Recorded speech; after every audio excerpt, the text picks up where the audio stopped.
Donne-nous aujourd'hui notre pain quotidien. Pardonne-nous nos offenses, comme nous pardonnons à ceux qui nous ont offensés.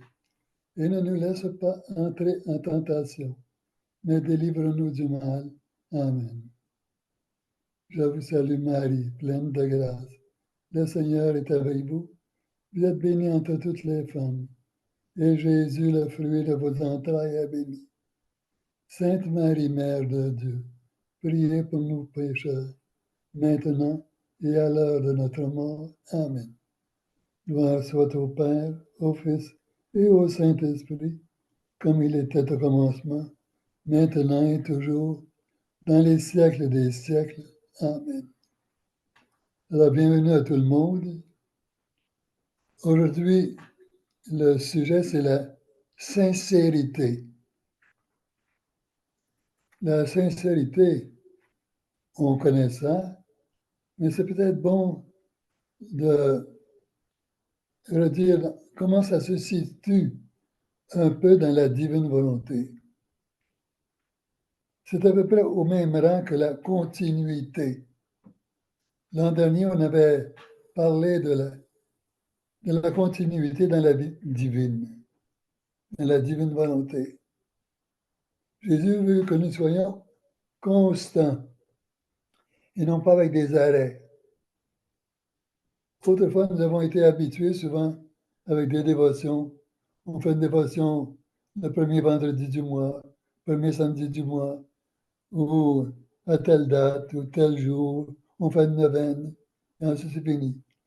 Mais dans la divine volonté, le Seigneur nous veut là tout le temps. Et c'est pas facile.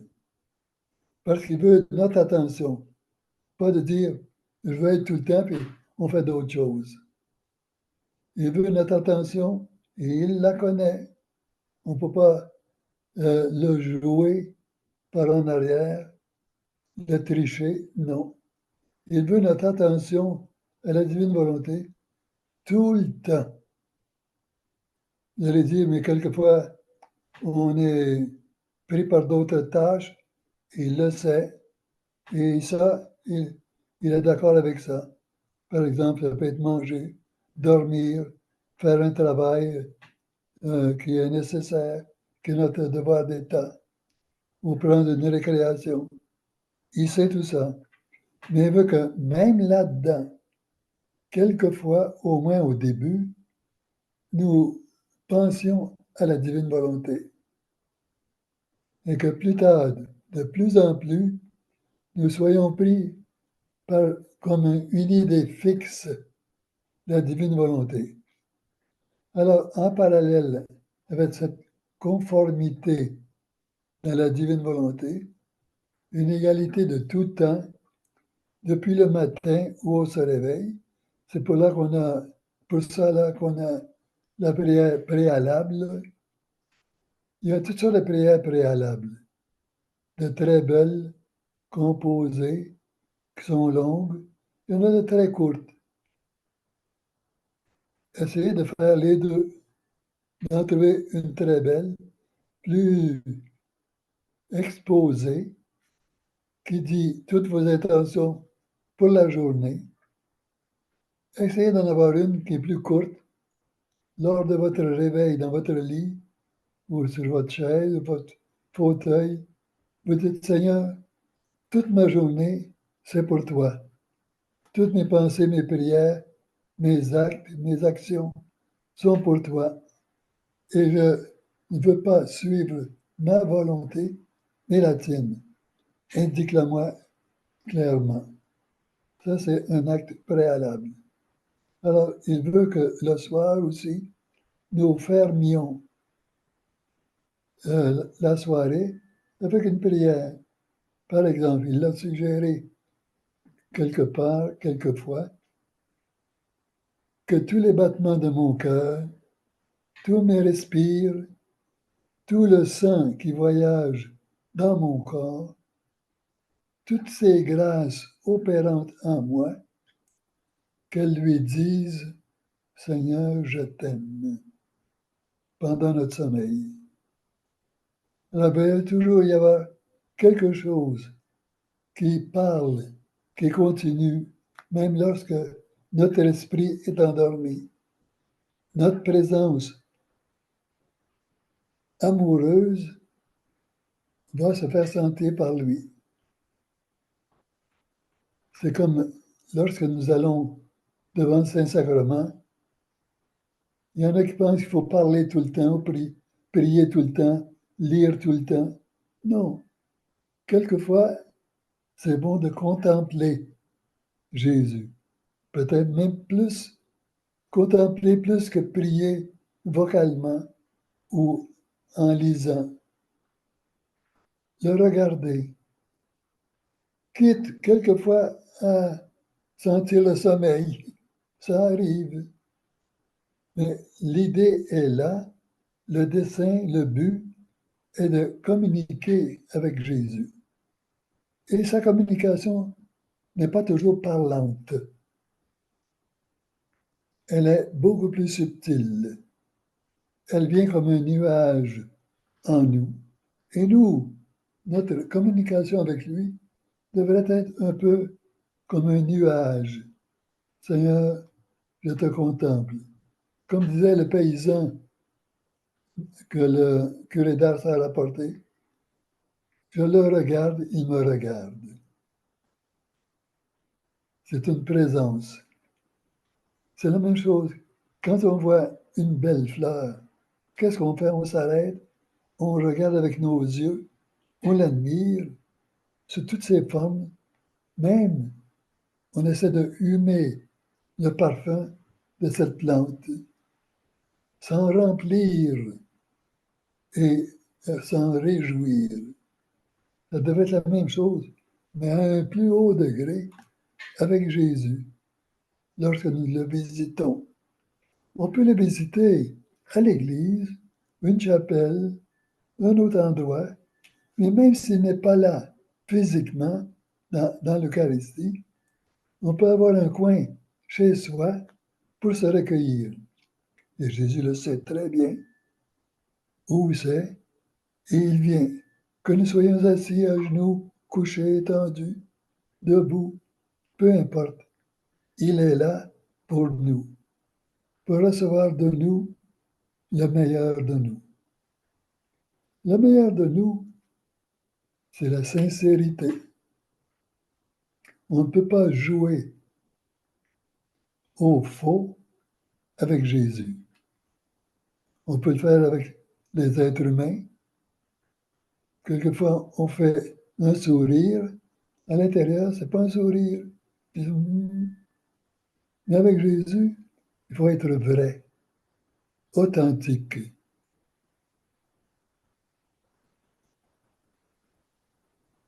faut être franc avec Jésus. Loyaux, c'est-à-dire loyal au singulier, avec lui. Être vrai, la véracité. Être vrai, c'est reconnaître qui nous sommes et qui il est. Et au lieu de passer 15 minutes sur soi-même et 1 minute sur Jésus, ça devrait être l'inverse. Passer 1 minute sur soi, sauf dans certaines occasions ou pour certaines raisons, mais le reste du temps sur Jésus. Il y en a qui disent, oui, mais j'entends pas Jésus parler.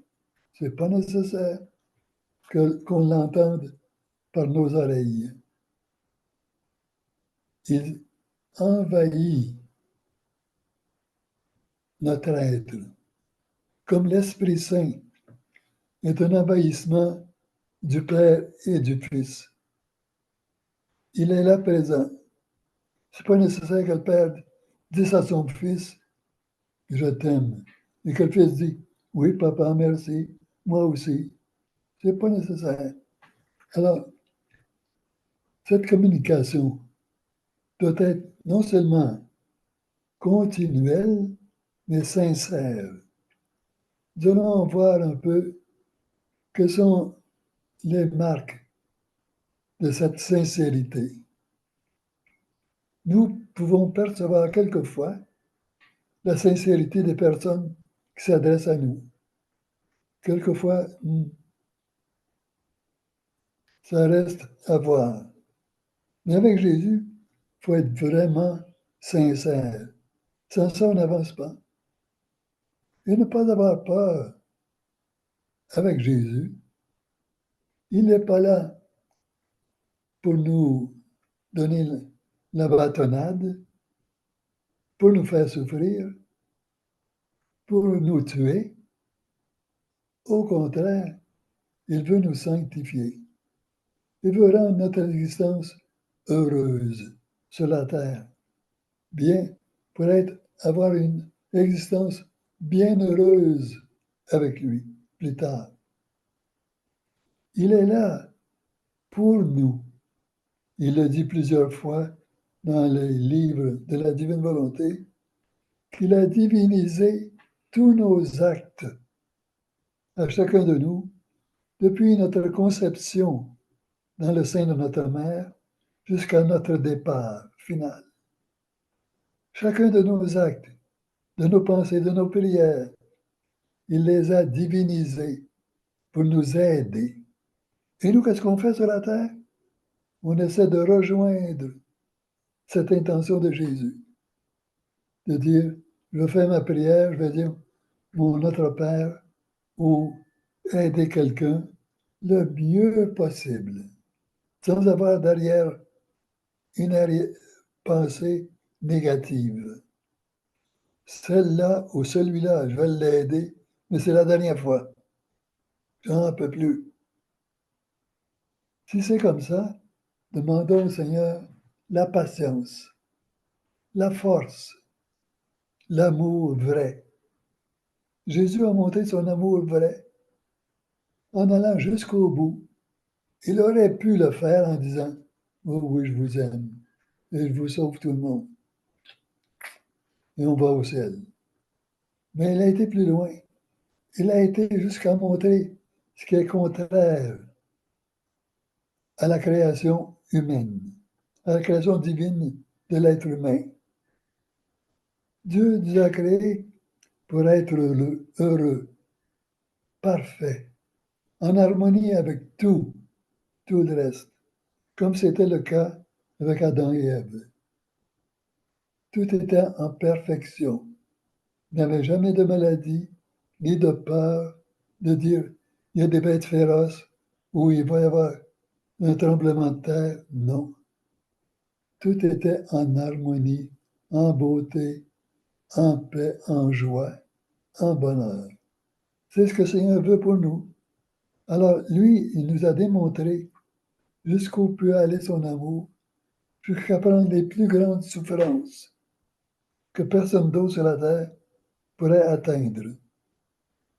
Il a eu 3 fois le couronnement d'épines. Et il le dit une fois, c'est un couronnement d'épines intérieur en feu, ce que personne ne peut subir.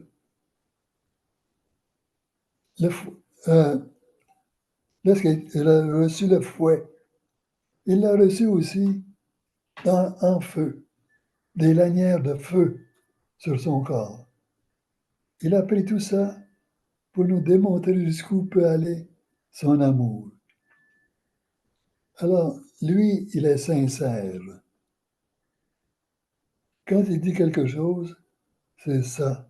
Il n'est pas là pour nous jouer, nous mentir, nous apaiser, oui, oui, oui, oui, et faire d'autres choses plus tard.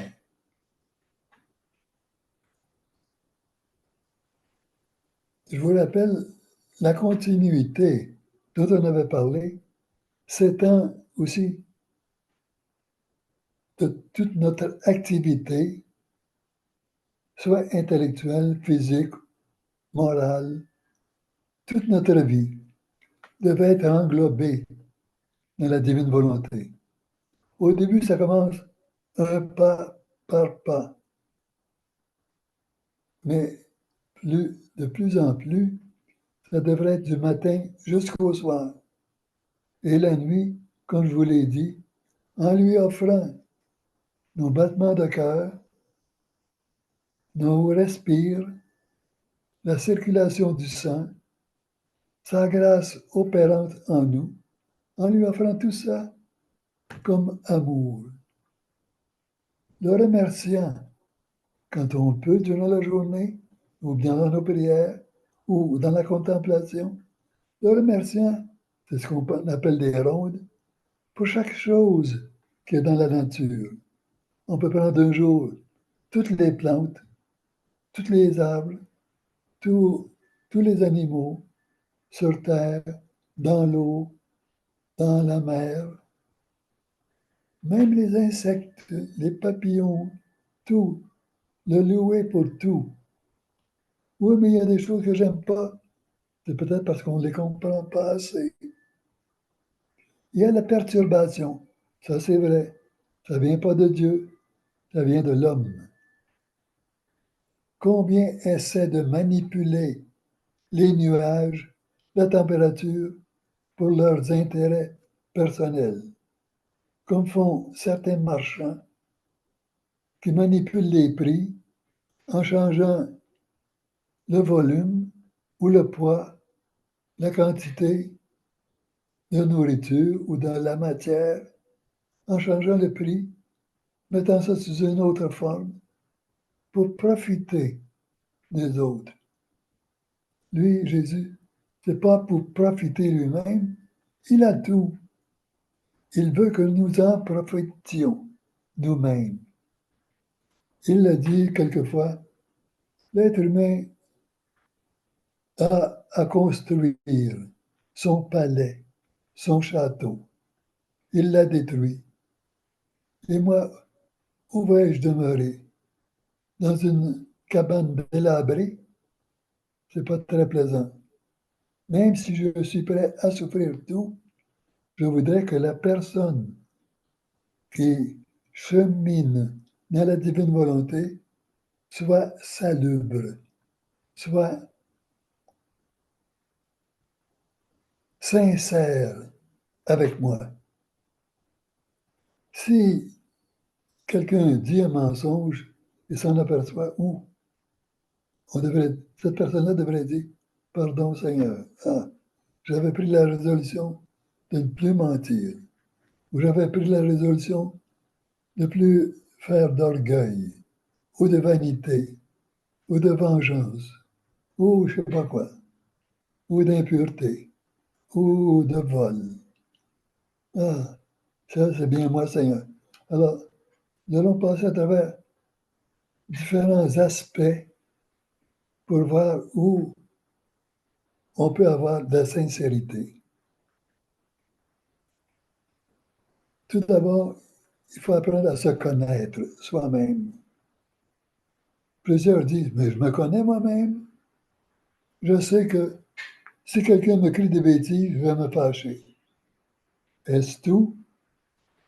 Est-ce que nous connaissons la limite de la colère, de notre colère? Si quelqu'un me dit, tu es fou, et je tue la personne, est-ce que c'est correspondant? Ça tient pas. Par contre, il y en a qui se laissent aller à une colère complète parce qu'ils se sont fait insulter. Se faire insulter, est-ce que ça change la personne? Si quelqu'un me dit, tu as l'air d'un singe, est-ce que ça me change en singe? Pas du tout.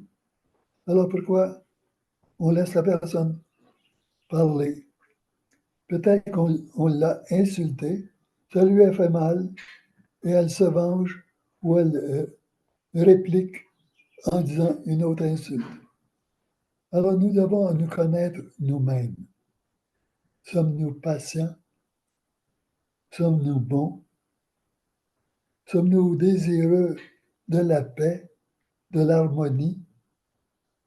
Ou est-ce que nous voulons être mis en tête, le premier de la classe, le premier ou la première ceci? Être toujours en orgueil? Est-ce que c'est nous-mêmes? Peut-être. Apprenons à nous connaître, à connaître nos faiblesses à connaître les avantages que nous avons. On n'a pas seulement des faiblesses, il y a des bonnes qualités en chacun de nous. Il y en a qui sont très patients, il y en a d'autres qui sont souriants. C'est engageant d'être avec ces personnes-là. Il y a des personnes qui sont toujours prêtes à aider.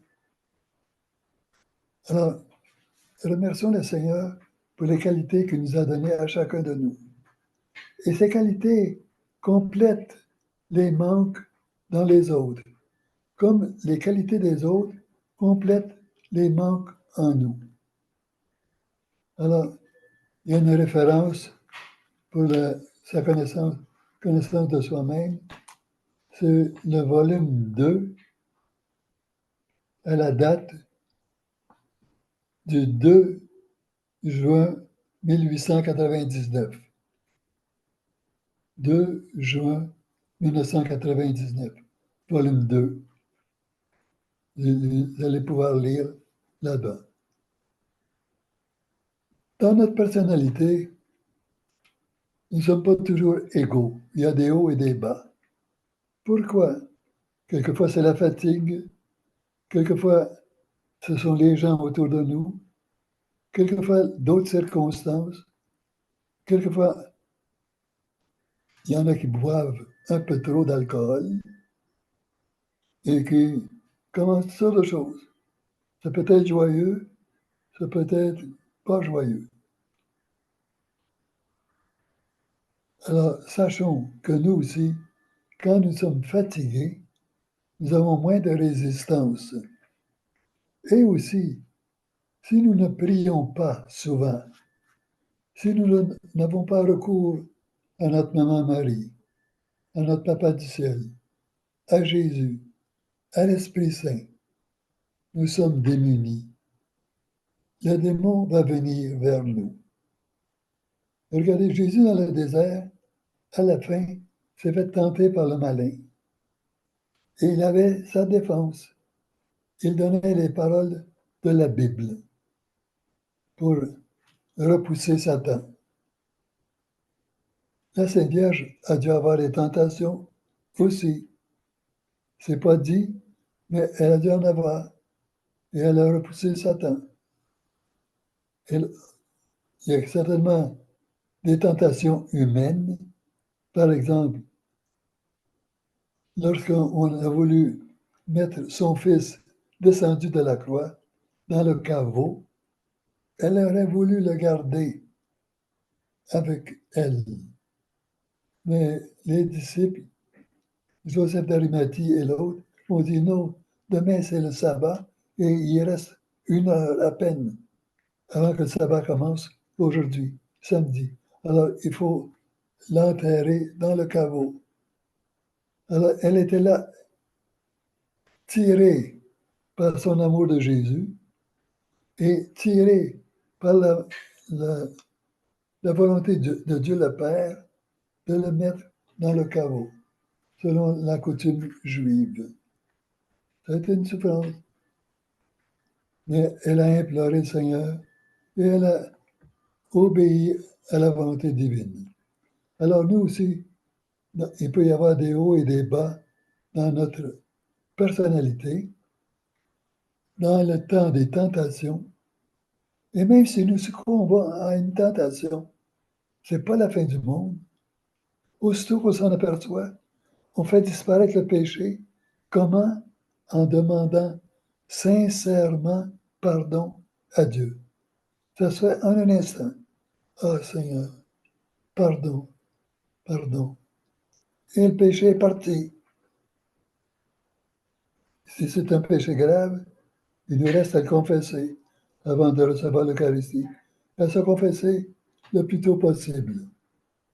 Mais du moment que nous regrettons notre péché, que ce soit petit ou grand, le péché part.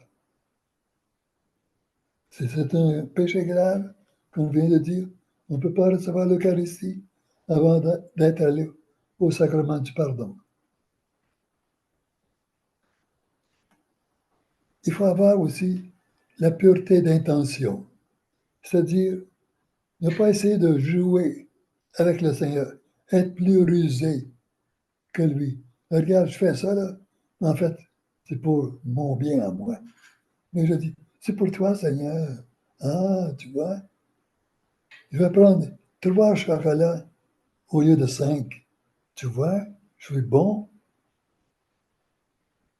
Qui est dupe? C'est ça même. Alors, il faut la pureté d'intention. Encore dans le volume 2, le 7 mai 1899. Le 7 mai 1899. Il faut la simplicité. Si on n'a pas la simplicité, il faut l'acquérir. Je peux faire comprendre la simplicité. Je veux ceci. Un enfant a besoin de lait. Il va crier, il va brailler. Un autre a faim. Il va essayer de trouver quelque chose à manger. C'est simple. Mais nous, les adultes, quelquefois, c'est pas si simple que ça. Nous faisons des détours, nous essayons de manipuler les gens. Le Seigneur parle de la simplicité. Encore dans le volume 2, le 10 août 1899. Le 10 août 1899. La simplicité. Le Seigneur aussi, pour nous aider, aime que nous reconnaissions nos torts. Si j'indique à quelqu'un, euh, pour aller à ce chemin, il faut aller par là. On s'est tourné à droite et à gauche 2 fois. Et là, nous avons commis une erreur en indiquant cela. Et l'autre personne revient. Tu m'as mal indiqué ce qu'il fallait faire. Et là, au lieu de dire, non, c'est toi qui n'as pas compris, reconnaître, oui, ça se peut très bien que je t'ai mal indiqué. Excuse-moi, pardonne-moi. Ça, c'est la simplicité. Alors, c'est une vertu à acquérir, la simplicité. Il y en a qui l'ont quasiment de naissance, d'autres pas. Reconnaître nos torts et nos faiblesses, pas seulement intérieurement, extérieurement aussi. Si quelqu'un me dit, tu m'as donné les mauvaises indications, ou tu n'as pas fait ton travail comme il faut, je dis, c'est vrai, je n'ai pas fait mon travail comme il faut, mais je ne savais pas plus à ce moment-là. On peut essayer d'expliquer, de euh, dire comment ça s'est arrivé. On a le droit. Ne pas s'attendre à ce que nous soyons parfaits tout le temps, sans erreur. Cela implique la vertu d'humilité. Reconnaître que de nous-mêmes, nous sommes zéro. Est-ce que je me suis créé moi-même? J'ai reçu la vie de Dieu par l'entremise de mes parents. Maintenant, on entend les gens qui disent, c'est moi le maître de la vie. Je veux me tuer. Je veux avoir la possibilité de maîtriser ma mort. C'est moi Dieu en moi. Qu'est-ce qu'ils vont avoir à dire devant Dieu dans ce jugement particulier après le passage? Que sont les maîtres de la vie? Dieu va leur expliquer clairement, en une figure, que c'est lui le maître de la vie, qu'ils n'ont pas à se suicider, c'est-à-dire se tuer soi-même. Que ce soit un autre qui le fasse en nous injectant C'est la même chose. C'est mon choix. C'est moi qui ai voulu. C'est moi qui ai fait le péché. L'autre concourt, mais c'est pas. Lui aussi va être puni. Mais moi aussi, je vais être puni. Il ne faut pas dire, c'est lui qui m'a tué. Ah, l'humilité, c'est une vertu à acquérir. Il y a des degrés dans l'humilité. On peut essayer au moins de dire, oui, c'est moi qui ai fait ça. Oh, je regrette, Seigneur. Je me pensais plus fort. Je suis faible.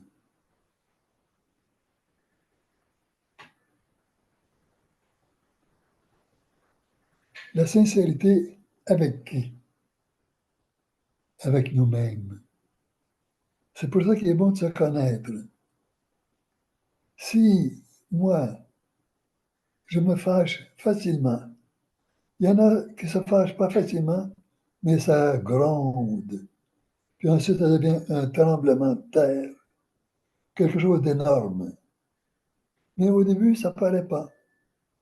Juste des petites vaguelettes. Il y en a d'autres, au contraire, on dit que c'est de la soupe au pois, la soupe au lait. Ça bouille tout de suite et ça s'évanouit. Tant mieux. Alors, être sincère avec soi-même, c'est apprendre à se connaître, à reconnaître nos faiblesses, les qualités que Dieu a mises en nous. Sincère avec Jésus. Jésus, tu vois bien que moi, je suis un menteur ou une menteuse. C'est continuel. Ou je parle des autres, je dis tous leurs défauts. Ah, Seigneur, peux-tu m'aider à m'arrêter de faire ça? Je ne te dis pas de me couper 1 millimètre de langue à chaque médisance aux calomnies que je fais. Non, je ne demande pas ça. Mais de m'aider intérieurement à me contrôler. Mais je dis, vous, s'il fallait qu'il enlève une petite ligne à notre langue, à chaque parole mauvaise que nous faisons, beaucoup seraient muets. Dans la divine volonté, Jésus est venu diviniser tous les actes de notre vie pour nous aider à être sauvés.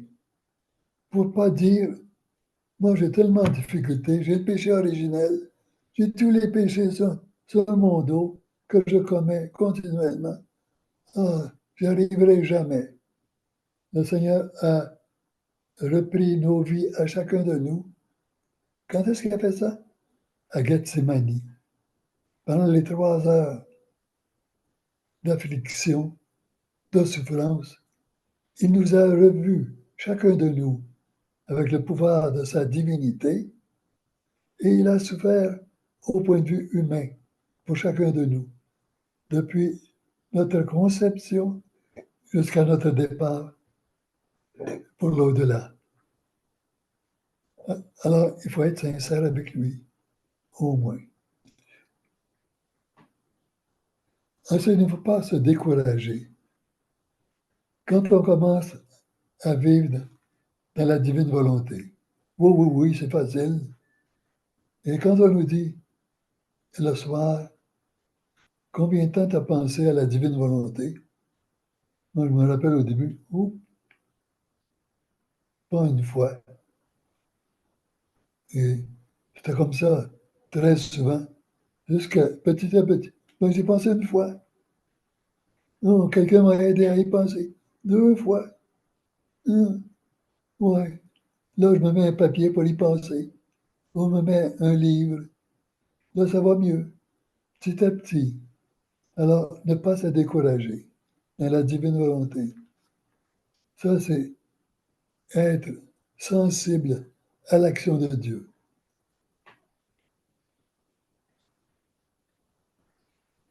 Ne pas abandonner nos efforts, même si nous semblons ne pas avancer. Le Seigneur peut permettre que vous ayez beaucoup d'attaques pour sauver d'autres personnes. qui n'ont pas les moyens de regretter ou de se sauver. Alors, il vous prend un peu comme âme victime pour des attaques. Et vous vous dites, ah Seigneur, qu'est-ce qui m'arrive aujourd'hui? Ça va mal. Ah, cette semaine, j'ai aussi oublié complètement. Ou je n'ai pas répondu comme il faut. Je ne semble pas avoir de vertu spéciale. Ah, il ne faut pas se décourager. Le Seigneur voit tous nos efforts. Aussitôt qu'on faiblit, Jésus, ou qu'il y a une tentation dont on s'aperçoit qui vient vouloir entrer en nous, il dit, et c'est la Sainte Vierge qui le dit, Jésus et Marie, aidez-moi. Jésus et Marie, aidez-moi. Une tentation d'impureté, parce que vous avez vu quelque chose à la télévision ou ailleurs, Jésus, Marie, aidez-moi. Ça ne donne pas de chance au démon de rester, de mettre ses griffes en nous.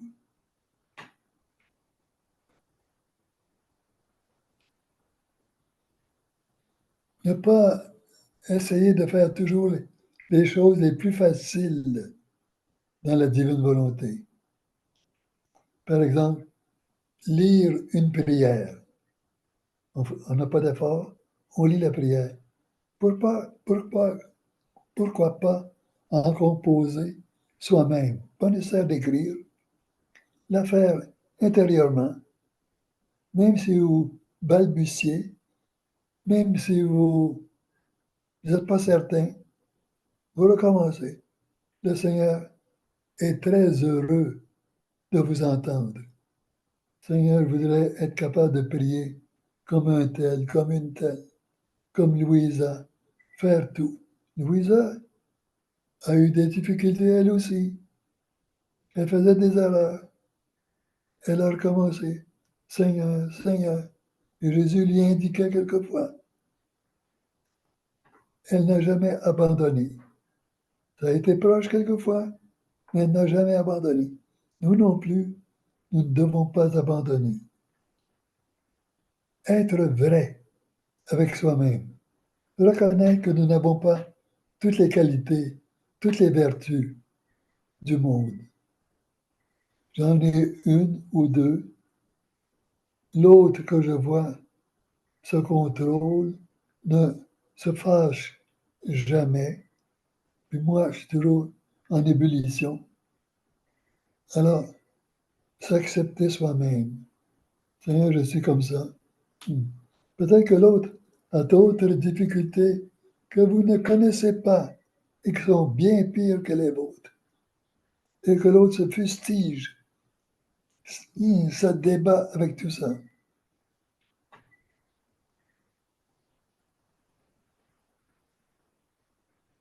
Pas de mensonge avec Jésus. Jésus, tu sais, j'ai voulu faire bien, mais ça n'a pas réussi. Pas à cause de moi, c'est à cause de l'autre personne. Elle n'a pas compris ce que je voulais dire. Alors ça, c'est accuser l'autre, mettre le tort sur l'autre, alors que peut-être le tort est sur moi. Le Seigneur sait très bien les vraies erreurs que je peux faire, qui ne sont pas mauvaises. On peut faire des erreurs humaines, se tromper, oui. J'ai pas pris la bonne manière, j'ai pas utilisé les bons mots avec telle personne, j'ai pas fait attention à ses goûts, à sa manière de vivre, sa manière de faire telle chose, ses paroles. J'ai pas fait attention. Pardon, Seigneur. Alors, lui parler comme mon meilleur ami, il est toujours très bon, prêt à comprendre, prêt à pardonner, prêt à aller plus loin que nous-mêmes, nous donner des grâces que nous ne savons pas demander.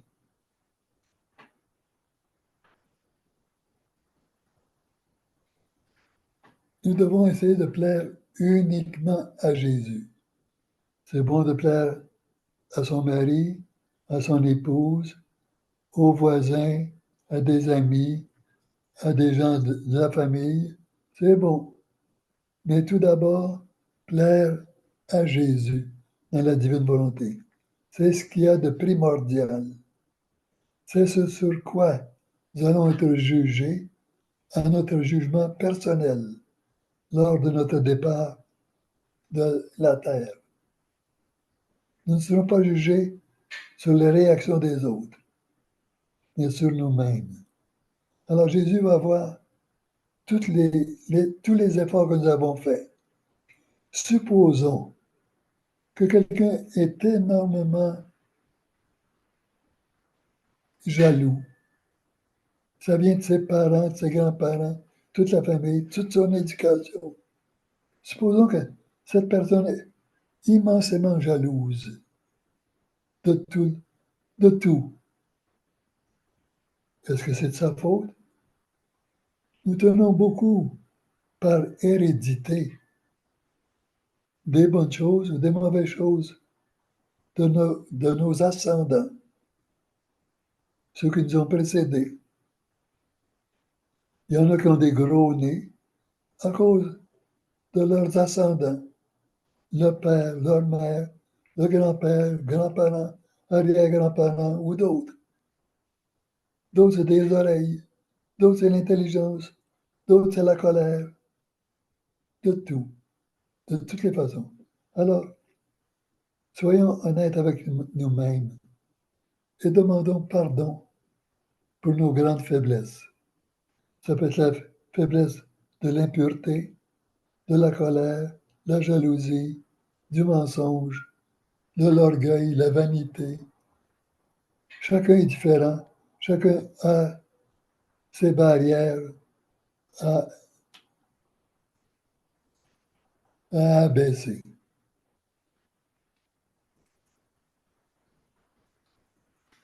Fait plaisir uniquement à Jésus. Il y a une référence, le volume 2, le 2 août 1899. Volume 2, le 2 août 1899. Pas d'hypocrisie. Ça, le Seigneur n'aime pas ça. On peut être hypocrite avec quelqu'un d'autre, un être humain. Ben oui, non, non, je n'étais pas fâché. Ben non, j'ai fait ça en riant. Mais à l'intérieur, ça bouillait. Hein. On peut jouer comme ça avec quelqu'un, mais pas avec Jésus. Avec Jésus, non. Il ne faut pas être hypocrite avec Jésus. Il faut être vrai. Il y a une référence aussi, encore dans le volume 2, le 12 avril 1899.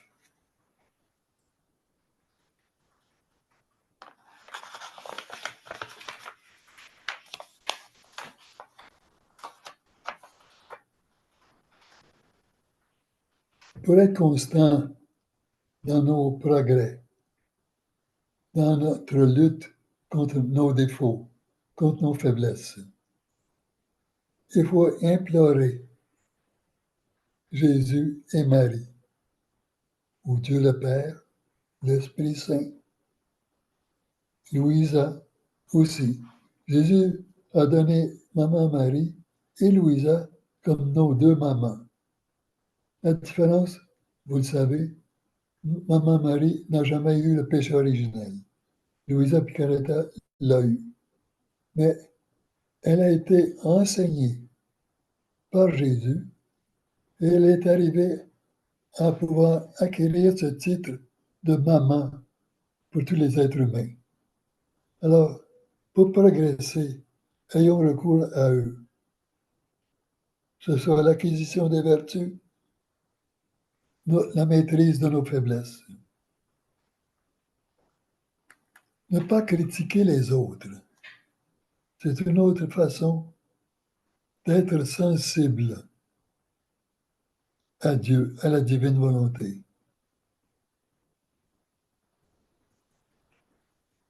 C'est facile de critiquer les autres quand ils ne sont pas là. Ah, tu l'as pas vu, ça? Ah, moi, j'ai vu ça. Hein. Toi aussi, hein, tu l'as vu? Ah, hey. T'as dit que c'était pas beau, hein? Et on semble se contenter, se taper l'un sur l'autre sur l'épaule. Ah, on a raison, hein. Celui-là ou celle-là nous a montré sa faiblesse. Ne pas critiquer les autres. Parce que nous aussi, nous avons nos faiblesses. Est-ce que nous aimerions que Jésus vienne en public et nous dise, toi, je te connais, tu es comme ceci et comme cela. Tu as répondu ceci, tu as dit cela. Nous n'aimerions pas ça, pas du tout. Alors, ne critiquons pas les autres. Par exemple, j'ai entendu une fois quelqu'un qui disait, tu, tu, tu lui as pas vu le nez, ça allait d'un crochet en pleine face. Alors, c'est pas une chose à dire à la personne ou à d'autres. Essayez plutôt de reconnaître au moins une qualité chez l'autre. Si on a vu une faiblesse, il y a des qualités. Essayez de la reconnaître ou de la mousser au moins.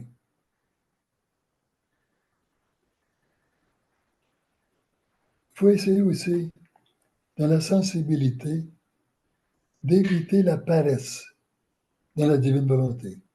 Maintenant, ça va. Je m'en souviens chaque jour. Je fais l'acte préalable chaque jour. Mais ça ne suffit pas de faire l'acte préalable le matin. Il faut qu'il soit soutenu par des actes actuels. Un acte, c'est pas seulement faire quelque chose, c'est quelque chose d'intérieur aussi. Merci Seigneur de me donner un mal de dents. Merci Seigneur de cette mauvaise odeur.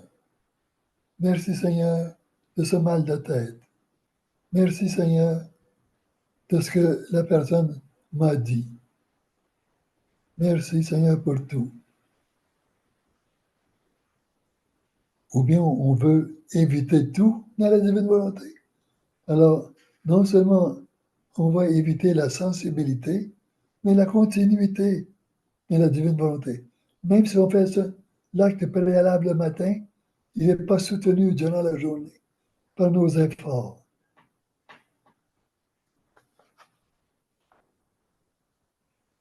Apprendre à être dépendants les uns des autres. Il y en a qui ne veulent jamais écouter une autre personne, montrer qu'elles sont soumises à cette personne-là, que l'autre personne a une meilleure idée ou une meilleure façon. Il y en a un. Moi, j'ai appris ça et je ne touche pas. Ça reste comme ça.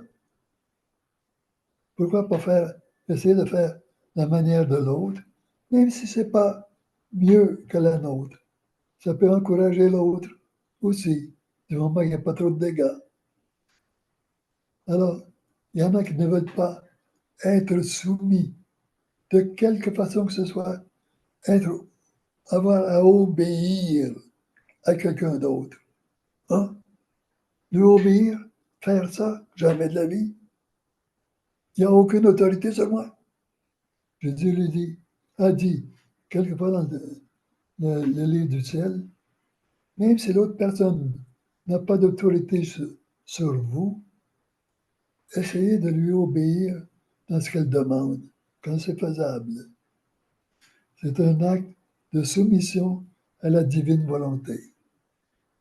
Parce que ce n'est pas toujours les supérieurs à nous qui nous commandent. Quelquefois, ça peut être une autre personne qui voudrait qu'on l'aide, qui nous demande de faire quelque chose. Et si je dis avec mon orgueil, non, non, non, non, non, tu ne m'auras pas à faire ça. Moi, je ne me soumets pas à n'importe qui.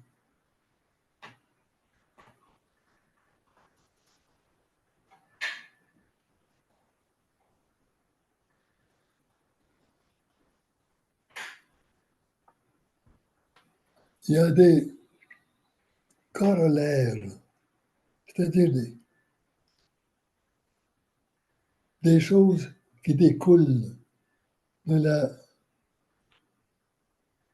conformité régulière à la divine volonté et de la sensibilité. Par exemple, vivre abandonné dans les bras de Jésus. S'attendre, plus on avance, à plus de demandes de sa part. Je lui ai dit, comment ça se fait qu'aujourd'hui j'ai mal à un bras? Ah, je ne sais pas pourquoi, j'ai rien fait de spécial. Peut-être que Jésus veut que vous preniez une goutte de l'amertume de ses souffrances, où on l'a serré tellement avec des chaînes et des cordes que le sang coulait de sa peau, à travers les pores de sa peau. Même sans, à Gethsemane, juste par la douleur intense qu'il avait, le sang ressorti par les pores de sa peau. Alors, il vous demande de souffrir un peu dans votre bras. Dites merci Seigneur. Ça ne vous empêche pas d'essayer de remédier, oui, mais vous pouvez dire, pendant que ça fait mal, merci Seigneur. Si je peux t'enlever un peu de douleur, tant mieux. Imaginez-vous, si les 7 ou 8 milliards qu'il y a de personnes sur la Terre disaient la même chose, ça encouragerait Jésus. Il dirait, ah, je n'ai pas tant à souffrir que ça.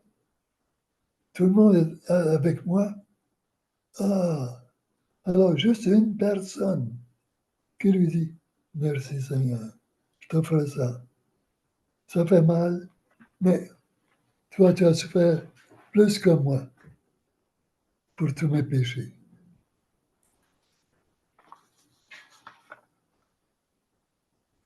Il a dit aussi que quand nous prenons ces bobos, ces douleurs, il sera notre maman, notre papa et notre gardien en même temps. Parce que nous lui démontrons notre bonne volonté. Même pour un petit bobo, j'ai mal au bras, ça fait rien.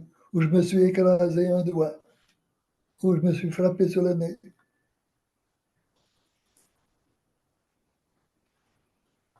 C'est la nature, Jésus le dit souvent, surtout dans les derniers volumes, où il dit, tu dois savoir, c'est la nature de la divine volonté de procurer la joie, le bonheur. Quand il a créé l'homme, il a préparé tout un tas de choses avant de le créer. Il l'a pas mis sur la terre qui est en train de se mettre meilleur, en harmonie. Il a arrangé tout avant. Les nuages, l'eau, l'air, les fragrances, les odeurs, les couleurs, les plantes, les animaux. Et là, il a mis Adam et Ève au milieu pour qu'ils soient pleins de joie. Et Adam et Ève regardaient tout ça et louaient Dieu. Ils faisaient leur ronde. Waouh! Waouh! Et que c'est beau! Hi.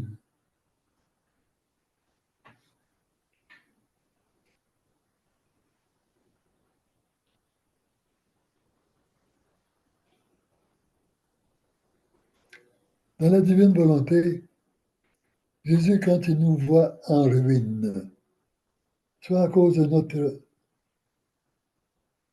pécabilité, soit à cause de nos manques d'efforts, ou d'un vice que nous avons eu, par exemple la drogue, l'alcool ou d'autres choses, il ne viendra pas nous abattre avec un marteau. Il va reprendre les matériaux qui sont là et essayer de reconstruire un palais royal pour nous, afin que nous puissions le recevoir dans notre palais royal. Comme lui, palais royal sur la terre, comme lui est prêt à nous recevoir dans son ciel, dans son palais royal. Quelques-uns disent, oui, mais le palais royal, quand même. Être l'éternité toujours à la même place, je vais en revenir après 10 milliards de milliards d'années, toujours à manger les mêmes pommes, les mêmes fruits. C'est méconnaître Dieu. Ça, c'est se faire un ciel à sa manière, avec notre petite tête, notre petit intellect.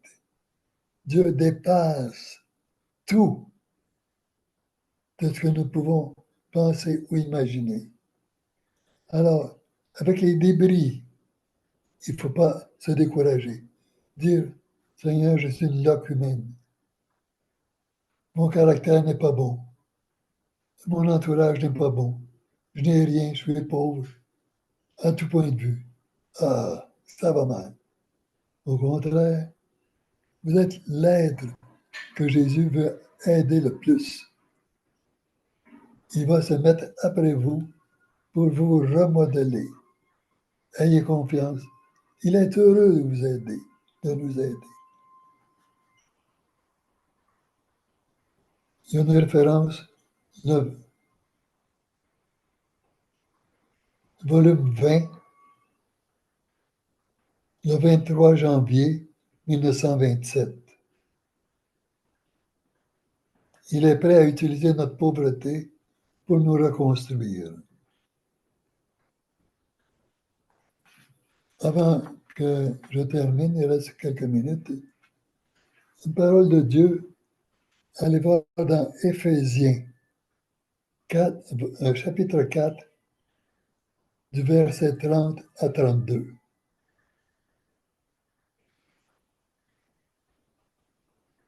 Aussi, parmi les corollaires, les déductions de ce que je vous ai dit, je vous encourage à aller lire la réflexion pour la 22e heure dans le livre des 24 heures de la Passion de Jésus.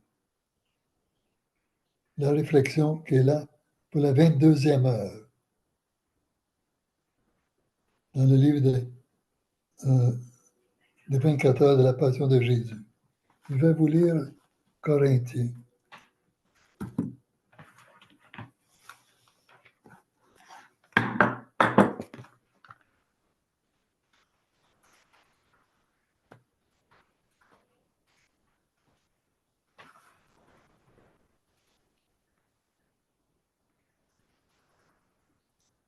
Ne contristez pas l'Esprit Saint de Dieu, qui vous a marqué de son sceau pour le jour de la rédemption.